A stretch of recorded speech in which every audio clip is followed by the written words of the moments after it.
Okey, hari ni Amy tunjukkan kat mana, kat tempat yang Amy buat jus jamu untuk you all, okey?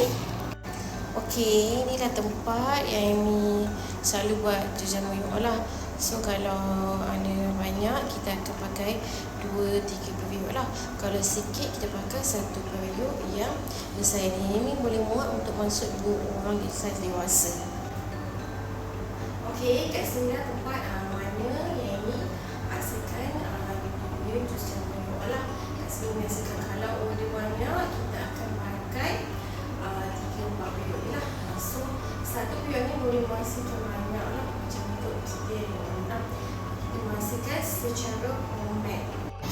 Okey, kalau you all tengok video ni, ni kalau video ni lah Amy masak jus jamu you all lah.